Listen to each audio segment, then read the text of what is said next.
Hey everyone, Skullpire Pop Cult fan here, and in this video, I just watched the season 2 finale of The Last of Us, and now I am ready to give my full season review of season 2. And, before I go into this, I know the game, I know the second game, and I see how they're structuring this season and also the next season in regards to the story and how they're basically adapting the second game with this season, next season, and potentially also a season 4. So I think in regards to the kind of cliffhanger ending that the season 2 finale has, you know, I don't think the criticism of this being incomplete is fair, because season 2 is designed to feel that way. Season 2 is designed to end on a cliffhanger, and I'm not gonna knock the show for that. I'm not. That's not my criticism that I have about it. Granted, I feel like the season 2 finale I feel like it could have been a little bit longer. I feel like we could have had a little bit more with maybe one or two other characters in the finale. And I do think that we could have had a little bit more of Jesse in previous within these last couple episodes, to kind of build out the relationship between Ellie and Jesse more, because I liked that kind of trio dynamic in the game. I liked the trio dynamic between Ellie, Dina, and Jesse in the game, and we do get that a little bit here in these last few episodes, which I really like. And also last week's episode with Joel, Peter Pascal's last episode as Joel. Oh, that one hit. That was definitely one of the best episodes this season, and it just really reminded me of the first game in a lot of ways, and also that amazing flashback sequence of the museum. I loved it. It was so good, and also easily one of the best things, one of the best positives I have about this show in its entirety is the production, the sets. It feels so grand and post-apocalyptic, and the set design is just so amazingly well done. And basically it's adapting the games, right? And the games themselves were already very emotionally well-written stories, and the show is also very much that. I think this is easily something that is still very much adapting the games. It's not doing too many things differently in regards to story, while at the same time adding context to other characters, adding a little bit more backstory to other characters, like Jeffrey Wright's character, for example. We get a little bit more of his character, and I think that's really fascinating when we get more backstory for characters that we didn't really get enough backstory of in the games. And that's one of the aspects of this that I do really appreciate about this show, and kind of providing the flashbacks to years prior, before the events of the show, for some of these other characters that are older. And that's what I really like about it. I like that they incorporated a different infected too, we get those stalkers that hide and sneak, and those provide for some of the more horror elements of this new season, and provided for very thrilling moments that really just amplified the tension for a lot of the characters, and especially Ellie. And another thing I have to praise about this show is the performances. Everyone, even the new cast, I think Isabella Merced as Dina, and her relationship with Bella Ramsey's Ellie, that relationship there, I think is so well done as well.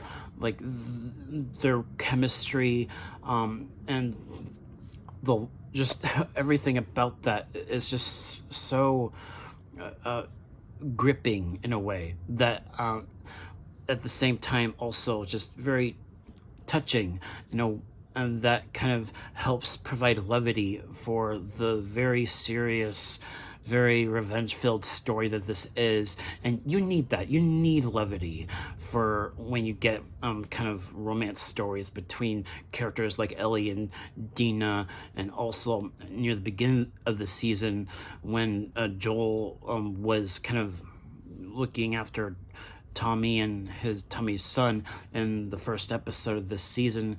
Just, you need that levity for a show like this. You really do. It helps balance the more drama heavy stuff so much better. And I do think that the finale could have had a little bit more. Like, I will admit that I feel like the finale could have had maybe a big battle sequence, maybe. Granted, we already had a big battle sequence in episode 2, and that was amazing. And some of the emotional moments, though, some of the gut punches that go right there, and it just hits you so much, which you have to give the show credit for doing that. Even the season 1 had quite a few moments like that, and it hits you, and I suggest having a box of Kleenex watching this show. I just do. And also the score, the music. Another thing worth praising about this show is the music. I love the score. Everything about that is so well done. And the previous episode that we got last week, the Joel episode, was kind of Joel's swan song episode, Pedro Pascal's episode, and Neil Druckmann, the creator of the original video game, directed that last week's episode, and it was just so well done. And overall, this has been quite the show. It has been quite the show. I'm not sure how people will feel about the season 2 finale tonight, but I do think that we will be getting at least a couple more seasons of the show to finish adapting the story of the second game, because it ain't done. And hopefully they can get that 4th season to finish adapting the second game for the show, because I do think that the way they're stretching it out, the way they're structuring it, I do think a 4th season would at least be warranted to finish adapting the second game.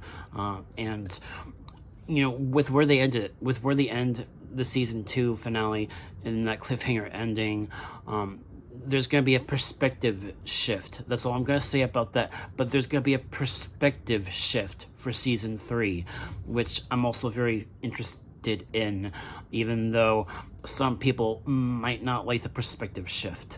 I actually think that, because it's adapting the second game, I'm expecting that. I'm expecting the perspective shift for season 3. So I'm not gonna fault the show for that either. I'm not.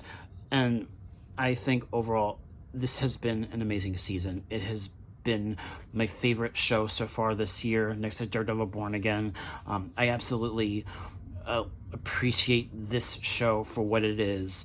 And even though there are a couple pacing issues with some of these episodes, and how I do think that some of these episodes could be a little bit longer, maybe this show could have had at least one more episode this season at the very least. But other than the pacing issues and maybe a few character choices here and there, I do think that this has been an amazing follow-up to season 1, and I cannot wait to see this story continue with season 3. If I had to give this a grade, I would definitely give it an A. I would give it a solid A. Like I said, I really appreciate this for what it is. I only have a couple nitpicks, but other than that, this was an amazing series that we've gotten so far, and I cannot wait for season 3. Although, considering that season 2 took a couple years, season 3 probably, I would assume 2027 for season 3. considering the production and how long it takes for a show like this. You know, it's HBO, and it's one of the, I was looking it up, this is actually one of the more expensive shows that HBO has ever done, and I can tell, especially with the production and the set design of everything being as amazing as it is, I can tell. And yeah, solid A grade for me for this new season of The Last of Us. And yeah, thank you guys so much for watching, and let me know your thoughts about season 2. I'm sure some people will probably be divided on the story that is being presented here, but keep in mind that this is adapting the game.